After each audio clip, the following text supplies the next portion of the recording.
தமிழ்நாட்டில் ஆட்சி மாற்றம் நடக்குமா நடக்காதா? இந்த ஆட்சியை நீடிப்பதற்கான வாய்ப்புகள் இருக்கிறதா இல்லையா? இப்படி இரண்டு விதமான கருத்துக்கள் இருக்கிற போது இன்னைய நிலைமைக்கு திமுக தாங்க ஆட்சியில் இருக்கும் அப்படிங்கிறாங்க. சில நிறைகள் சில குறைகள் எல்லா ஆட்சியிலும் இருக்கத்தான் செய்யும். ஆனால் ஒரு பத்திரிகையாளராக நாம் துறை ரீதியாக நடக்கக்கூடிய ஊழல் முறைகேடுகளை சுட்டி காட்டுகிறோம். மாநகராட்சியில் என்ன நடக்குது, வேளாண்மை துறையில் என்ன நடக்குது, வருவாய்த்துறையில் என்ன நடக்குது, வணிக வரி மற்றும் பத்திரப்பதிவு துறையில் என்ன நடக்குது, நீர்வரத்துறையில் என்ன நடக்குது, நெடுஞ்சாலைத்துறையில் என்ன நடக்குது, அனைத்து துறை சார்ந்த கனிம வளங்கள் உட்பட எல்லா செய்திகளையும் நாம் ஒரு பத்திரிகையாளராக வெளியிட்டு வரோம். எல்லாருமே அது மாதிரி சொல்கிறாங்கன்னு நம்ம நம்புகிறோம். ஆனால் தொடர்ந்து இந்த ஊடகங்களில் நம்மளும் ஒரு பத்திரிகையாளராக கவனித்து பார்க்குறோம். அதிமுகவை பற்றியே பேசுகிறார்கள். ஆனால் அதிமுக திராவிட முன்னேற்ற கழகத்தில் நடக்கக்கூடிய தவறுகளை, ஊழல் முறைகேடுகளை சுட்டி காட்டுகிறதா என்றால் கிடையாது. வேளாண்மை துறையிலே துறைக்கண்ண அமைச்சராக இருந்த பொழுதும் ஊழல் முறைகேடுகள் நடந்தது. இப்பொழுது MRK பன்னீர்செல்வம் அவர்கள் அமைச்சராக இருக்கிற பொழுதும் அவருடைய உதவியாளர்கள்ட்ட புதுக்கோட்டையில் இருக்க சங்கரலட்சுமி முதற்கொண்டு சங்கரலிங்கம் முதற்கொண்டு பணம் கொடுத்து பணியிடை மாற்றம், பணி மாற்றத்திற்கு லட்சக்கணக்கான ரூபாய் செய்து அரசாங்கத்திற்கு பொருளாதார இழப்பும் அந்தந்த அதிகாரிகளுடைய மன உளைச்சலையும் செய்து கொண்டு இருக்கிறார்கள். இந்த பணம், ஒட்டுமொத்த பணமும் எங்கே போகுது? MRK பன்னீர்செல்வத்தோட உதவியாளர்கிட்ட போகுது. இந்த கூடுதல் உதவி இயக்குனராக இருக்காங்க அதிகாரிகள்லாம் வேளாண்மை துறையில். அவர்கள் என்ன செய்து கொண்டு இருக்கிறார்கள்? வருகிற புகார் மனுவை வச்சு அவங்கள கூப்பிட்டு வச்சு, நீ 5 லட்சம் கூட, 2 லட்சம் கூட, 3 லட்சம் கூட, உன்னை பற்றி எந்த ரிமார்க்கும் வராமல் அதுக்கு நாங்கள் பண்ணிடுறோன்னு சொல்லி இந்த வேளாண்மை துறையில் இருக்க கூடுதல் உதவி இயக்குநர்கள் செய்கிறாங்க. அப்போ மக்களுக்காக இருக்கக்கூடிய ஊடகங்களோ அரசியல்வாதிகளோ மிக மிக குறைவாக இருக்கிறது. எடப்பாடி பழனிசாமிக்கு எதிர்ப்பாக செங்கோட்டையன் இந்த விஷயத்தை பேச போகிறாரு, அந்த தேதியில் பேச போகிறாரு, இந்த தேதியில் பேச போகிறாரு. முன்னாள் MP சத்யபாமா வரப்போகிறாங்க. பல்வேறு கருத்துக்கள் இருந்தாலும் கூட செங்கோட்டையனை பற்றியே பேசுறது, எடப்பாடியை பற்றியே பேசுறது, தமிழ்நாட்டில் நடக்கக்கூடிய ஊழல் முறைகேடுகளை யார் பேசுவது? சில அரசாங்கத்தினுடைய அதிகாரிகளுக்கு பின்புலமாக சில தாதா என்று சொல்லிக்கொண்டு சிலர் தெரிகிறார்கள். தாதாவோ தோதாவோ அது வேறு விஷயம். ஆனால் சேலத்தில் இருக்கக்கூடிய வேளாண்மை துறை அதிகாரிகள் புதுக்கோட்டையில் வேலை செய்யணும், புதுக்கோட்டையில் இருக்கக்கூடிய அதிகாரிகள் சேலத்தில் வேலை செய்யணும். சேலத்தில் எப்படி பயிர் வகைகள் வாழையிலேருந்து தென்னையிலேருந்து என்னென்ன ஊடுபொருட்கள் செய்கிறாங்கிறது முத கொண்டு புதுக்கோட்டை விவசாயிகளுக்கு சொல்லணும்னா சேலத்தில் இருக்கக்கூடிய அதிகாரிகள், சேலம் பகுதியில் ஆத்தூர், எடப்பாடி போன்ற பகுதிகளில் அங்கே இருக்கக்கூடிய பகுதியில் இருக்கக்கூடிய அந்த அதிகாரிகள் புதுக்கோட்டை மாவட்டத்தில் வேலை செஞ்சால் புதுக்கோட்டையில் இருக்கக்கூடிய விவசாயம் செழிக்கும். புதுக்கோட்டையில் இருக்கவங்க புதுக்கோட்டையிலே இருக்கணும், சேலத்தில் இருக்கிறவங்க சேலத்திலே இருக்கணும். விவசாயம் அப்புறம் எப்படி செழிக்கும்? ஒன்றுமே முடியாது. அப்போ திராவிட முன்னேற்ற கழகத்தினுடைய ஆட்சியில் வேளாண்மை துறை வளர்ச்சி பெற்றதா? வளர்ச்சி பெற்றது போல ஒரு மாயத்தோற்றம் இருக்கிறது. இது என்னங்க நீங்கள் திமுக ஆட்சியில் குறைய சொல்றீங்க? கிடையாது.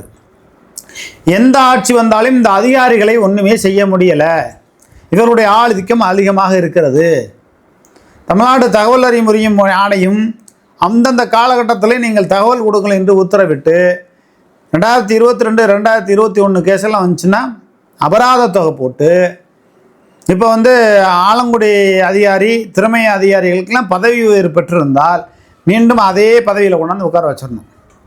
திருமயத்தில் வேளாண்மை துறையில் யார் உதவி இயக்குனராக இருந்தாங்களோ அவங்க இப்போ மாவட்ட அளவில் பதவி உயர்வு பெற்றிருந்தார்களே, ஆனால் அவர்களை மீண்டும் அதே பதவியில் உட்கார வைக்கணும். காரணம் என்னென்னா, தகவல் அறிவுரிமை சட்டத்தில் 2 ஆண்டு காலத்திற்கு மேலாயும் எந்த தகவலும் ரங்கராஜ் பாலண்டாருக்கு கொடுக்கல. அவர் சட்டத்தை காட்டி சட்டத்தின் முன் எல்லோரும் சமம் அப்படிங்கிற ஒரு நிலையை கொண்டு வரணும்.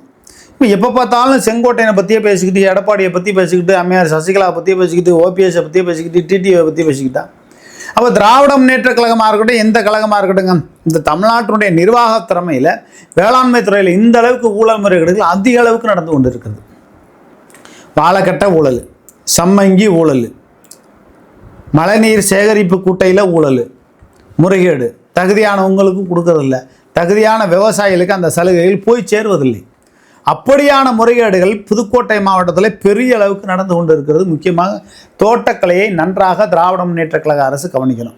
இப்போ புதுக்கோட்டையில் இருக்கக்கூடிய சட்டமன்ற உறுப்பினர் அண்ணன் முத்துராஜா அவர்களெல்லாம் தான் உண்டு தன் வேலை உண்டு என்று இருக்கிறார். அப்படி இருந்தால் 2026 கார்த்திக் தொண்டைமானுக்கு சீட்டு கிடைக்கும், உங்களுக்கு சீட்டு கிடைக்காது. ஏன் சொல்கிறோம்னா, துறை ரீதியாக விவசாயிகள் எந்த அளவுக்கு பாதிக்கப்படுகிறார்கள்? வேளாண்மை துறையில் வேளாண்மை விரிவாக்க மையம், தோட்டக்கலைத்துறை, பொறியியல் துறை, வணிக விற்பனைத்துறை, இன்னும் பல பிரிவுகள் அதில் இருக்கிறது.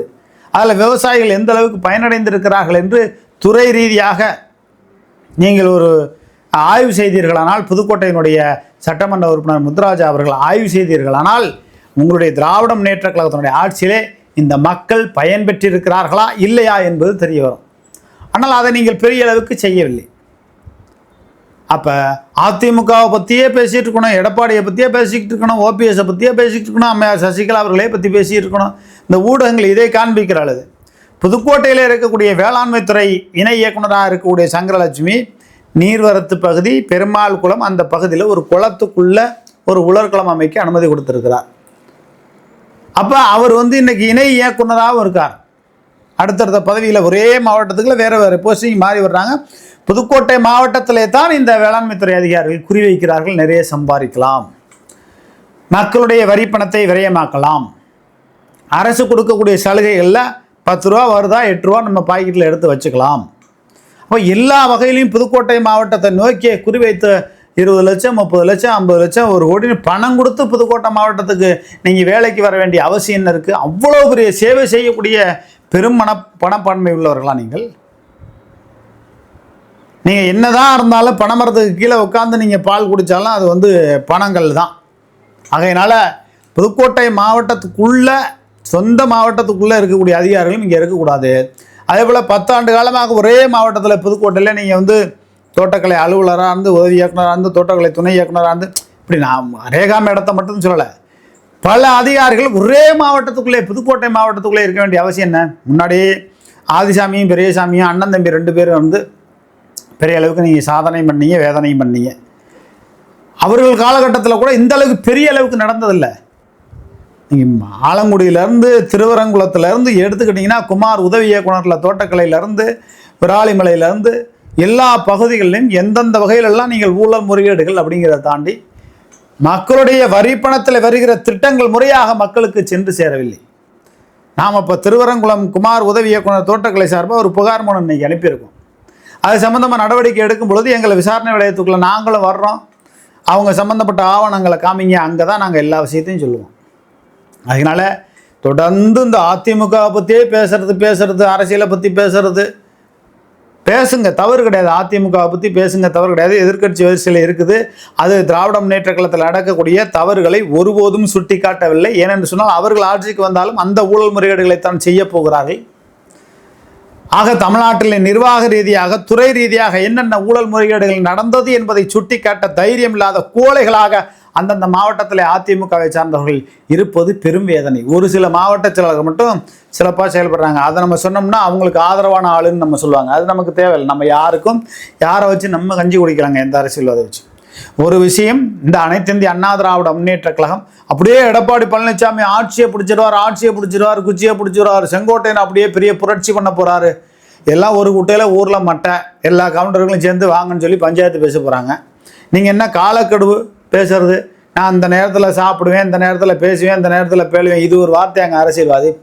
புரட்சி கிளர்ச்சி என்றால் திடீரென வெடிக்க வேண்டும், திடீரென பேச வேண்டும், திடீரென கூட்டம் நடத்த வேண்டும். நீங்கள் 5ஆம் தேதி 3ஆம் தேதி 7ஆம் தேதி 8ஆம் தேதின்னு சொல்கிறீங்க. அப்போ உங்களை கூப்பிட்டு உங்களை கவுண்டர் டால்ஃபி பவர்லாம் கூப்பிட்டு வச்சு, ஐயா நம்ம கவுண்டருக்குள்ளே ஒத்துமையாக இருக்கணும், ஏன்னா சசிகலா உள்ளே வந்துடுவாங்க, ஓபிஎஸ் உள்ளே வந்துடுவாங்க, டிடிவி உள்ளே வந்துடுவாங்க, நம்ம ஒத்துமையாக இருக்கணும்னு சொல்லி நீங்கள் இந்த கட்சியை நாசமாக்கத்தான் போகிறீங்க. அனைத்து இந்திய அண்ணா திராவிட முன்னேற்ற கழகம் என்ற ஒரு பேர் இயக்கம் 2026 ஆட்சியை பிடிக்கும்னா 90% குறைவாக இருக்குது. எந்த அடிப்படையில் குறைவாக இருக்குது? 1 தோல்வியா, 2 தோல்வியா, 5 தோல்வியா, 10 தோல்வி அடைந்து விட்டீர்கள். 2 சட்டமன்ற இடைத்தேர்தல்களை நீங்கள் தோல்வி பயத்தின் காரணமாக விட்டுவிட்டீர்கள். விக்கிரவாண்டி தேர்தலில் அனைத்து இந்திய அண்ணா திராவிட முன்னேற்ற கழகத்தை சார்ந்தவர்கள் திராவிட முன்னேற்ற கழகத்துக்கு ஓட்டு போடுறாங்க. ஈரோடு சட்டமன்ற தேர்தலில் அனைத்து இந்திய அண்ணா திராவிட முன்னேற்ற கழகத்தை சார்ந்தவர்கள் திராவிட சித்தாந்தங்கள் கொண்டவர்கள், ஆரிய பாப்பார RSS பாப்பார கூட்டத்தை வெறுக்கிறவர்கள் திராவிட முன்னேற்ற கழகத்திற்கு ஓட்டு போடுகிறார்கள். அப்போ இதுலேருந்து தெரிஞ்சுக்கங்க, இது திராவிட மண் அப்படிங்கிற தாண்டி நம்ம முழுமையாக திராவிடத்தை ஏற்றுக்கிறோம்னு என்னால் சொல்லிட முடியாது. நான் தமிழ் தேசிய சிந்தனை கொண்டவன் தான். ஆனால் இங்கு முழுமையாக ஆரிய பாப்பார RSS கூட்டத்தை தமிழ்நாட்டு மக்கள் ஒரு காலம் ஏற்றுக்கொள்ள மாட்டார்கள். இதனை உணர்ந்து பாரதிய ஜனதா கட்சி அம்மையார் சசிகலா அவர்களை கட்சியினுடைய பொதுச்செயலராக கொண்டு வந்து NTA கூட்டணியிலே இது பண்ணி அவங்களுக்கு ஒரு பாஜகவுக்கு ஒரு 30 சீட்டை கொடுக்கலாம். என்ன அப்படி ஒரு 30 சீட்டு கொடுத்தா ஒரு 10 சீட்டு ஜெயிப்பதற்கான வாய்ப்பு இருக்குது. அம்மையார் சசிகலா கட்சியினுடைய பொதுச்செயலராக வந்தால் எடப்பாடி பழனிசாமி கட்சியினுடைய பொதுச்செயலராக இருக்கும் பொழுது யார் இவரை முதலமைச்சராக பரப்புரை செய்வார்கள்? அண்ணாமலை தைரியமாக எடப்பாடி பழனிசாமி தான் முதலமைச்சர் வேட்பாளர் என்று அப்படியே 234 தொகுதியிலும் பரப்புரைகள் செய்ய போகிறாரா? வாய்ப்பு இல்லை. நயினார் நாகேந்திரன் மனமோந்து அப்படி பேச போகிறாரா? வாய்ப்பு இல்லை. அப்போ ஒவ்வொரு மாவட்டத்தில் இருக்கக்கூடிய மாவட்ட செயலாளர்களும் வேட்பாளர்களும் எங்கள் எடப்பாடி பழனிசாமியை முதலமைச்சராக தேர்வு செய்ய எங்களுக்கு வாக்களிங்கள் சொல்லி பரப்புரை செய்ய போகிறாங்களா? அம்மாவின் ஆட்சியை கொண்டு வாருங்கள்னு தான் சொல்லி பரப்புரை செய்ய போகிறாங்க.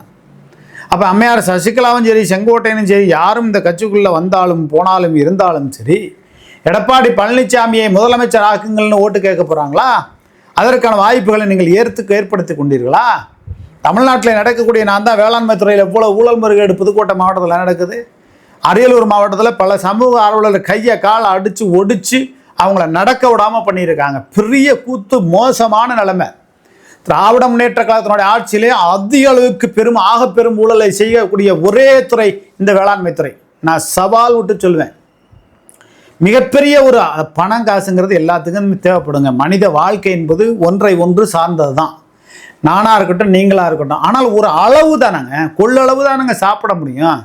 ஒரு மனுஷனுக்கு காலையிலேருந்து நைட்டு வரலையும் எவ்வளோங்க? 150 கிராம் அரிசி தானேங்க தேவைப்படும். காலையில் 4 இட்லி, மத்தியானம் இந்த உண்டு சாப்பாடு, நைட் ஆனால் 4 இட்லி திங்க போகிறான், 2 தோசையை போட்டு திங்க போகிறான். எத்தனை லட்சங்க, எவ்வளோ கோடிங்க ஊழல் பண்ணுவீங்க? போலி ஆவணங்கள் தயார் செய்து மிகப்பெரிய ஊழல் முறையீடு இருக்கிறது. வாழைக்கன்று 6 ரூபான்னா 32 ரூபா ஒரு வாழைக்கட்டைக்கு. என்னங்க இது கூத்து? அநியாயமாக, அளவுக்கு அநியாயமாக நடக்குது. புதுக்கோட்டை மாவட்டத்தில் இருக்கக்கூடிய திராவிட முன்னேற்ற கழகத்தை சார்ந்தவர்கள் நிச்சயமாக 2026 மிகப்பெரிய தோல்வியை சந்திப்பீர்கள். இன்னும் சொல்ல போனால் புதுக்கோட்டை மாவட்டத்தில் கந்தரக்கோட்டை சட்டமன்ற தொகுதியில் எந்த செயல்பாடும் பெரிய அளவுக்கு இல்லை. மாவட்ட செயலாளர்கள், ஒன்றிய செயலாளர்கள், பேரூர் கழக நிர்வாகிகள் எல்லாருமே திமுகவினுடைய ஆட்சி அப்படியே பெரிய ஆட்சி என்று சொல்கிறீர்கள். ஒத்துக்கொள்கிறோம். உங்களுடைய ஆட்சி மீண்டும் வரும் வராதுங்கிறது அது மக்கள் முடிவு செய்ய வேண்டிய ஒன்று. ஆனால் புதுக்கோட்டையில் மாவட்டத்தில் இருக்கக்கூடிய இந்த வேளாண்மை துறையில் இந்த அளவுக்கு நடக்குது. புதுக்கோட்டையில் இருக்கக்கூடிய விஜயபாஸ்கர் அவர்கள் இதில் கவனம் செலுத்த வேண்டாமா? முன்னாள் சுகாதாரத்துறை அமைச்சரும் விராலிமலை சட்டமன்ற உறுப்பினரும் ஐயா, தாங்களுக்கு ஒரு கோரிக்கை வைக்கிறோம். புதுக்கோட்டை மாவட்டத்தில் சங்கரலட்சுமி, தோட்டக்கலைத்துறை துணை இயக்குனர் ரேகா, இன்னும் இருக்கக்கூடிய அதிகாரிகள் எந்த அளவுக்கு இந்த வருவாய் இழப்பு, அரசாங்கத்திற்கு பொருளாதார இழப்பு ஏற்படுத்தக்கூடிய விஷயங்களா இருக்கு. நான் புகார் மனு அனுப்புகிறேன். நீங்கள் உடனடியாக நீங்கள் விசாரணை வைங்க. விசாரணை வைக்கிற பொழுது தான் விவசாய சங்கத்தோடு சமூக ஆர்வலோடு உங்கள் முன்னாடி நின்று இந்த பகுதியில் என்னென்ன விஷயங்கள் நடந்திருக்குன்னு நான் வெளிப்படையாக சொல்ல ஆரம்பிப்பேன். அதனால் திராவிட முன்னேற்ற கழகத்திற்கு மாற்றாக அதிமுக இருக்க வேண்டும் என்று நாம் சொல்கிறோம். ஆனால் மாற்றாக ஒருபோதும் இந்த 4 ஆண்டு காலத்தில் திமுக ஆட்சி காலகட்டத்தில் ஒருபோதும் திமுகவினுடைய துறை ரீதியாக நடக்கக்கூடிய ஊழல் முறைகேடுகளை சுட்டிக்காட்டவில்லை. திருச்சி மாவட்டத்தில் காணக்கிளியநல்லூர் பகுதியில் நேரு சொந்த ஊர் பகுதியில் கிராவல் மண் அள்ளுறாங்க. இதே தஞ்சாவூர் மாவட்டத்தில் பெரிய அளவுக்கு ஊர் கிராமம் போட்டு ஊருக்கு 50 லட்சம் கொடுக்குறோன்னு சொல்லி அப்படியும் பண்ணுறாங்க. எவ்வளவு தாங்க இந்த தனியார் நிறுவனங்கள் இந்த அளவுக்கு கொள்ளையடித்து கொண்டு இருக்கிறது.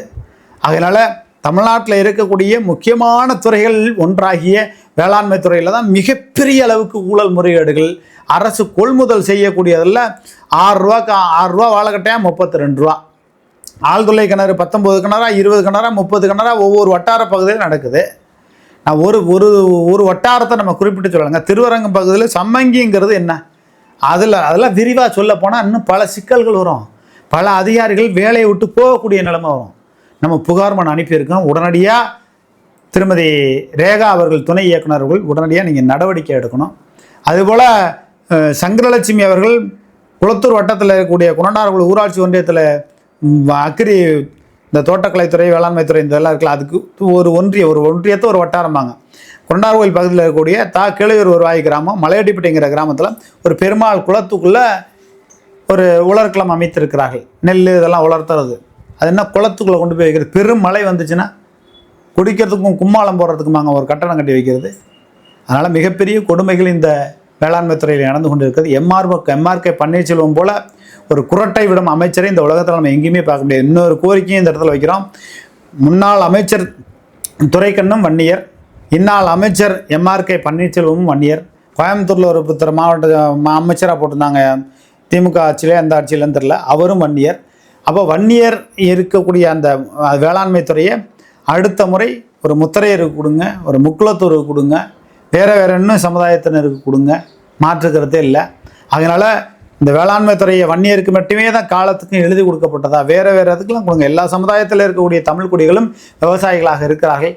புதுக்கோட்டையில் நடக்கக்கூடிய இந்த வேளாண்மை துறையில் நடக்கக்கூடிய ஊழல் முறைகேடுகள், தோட்டக்கலைத்துறையில் நடக்கிற ஊழல் முறைகேடுகளை தயவு செய்து திராவிட முன்னேற்ற கழக அரசு கவனிக்கணும். அதிமுகவில் இருக்கக்கூடிய எதிர்க்கட்சி வரிசை என்று தன்னை பீத்துக் கொள்ளுகிற நீங்கள் கவனித்து ஒரு போராட்டமோ ஆர்ப்பாட்டமோ ஒரு கண்டன அறிக்கையை வெளியிடுங்கள். அப்பொழுதுதான் நம்ம அதிமுக ஆட்சியும் ஒரு எதிர்க்கட்சியாக வரணும், அந்த கட்சியும் நம்ம வீழ்ந்து போகக்கூடாதுன்னு நம்ம பேச முடியும்.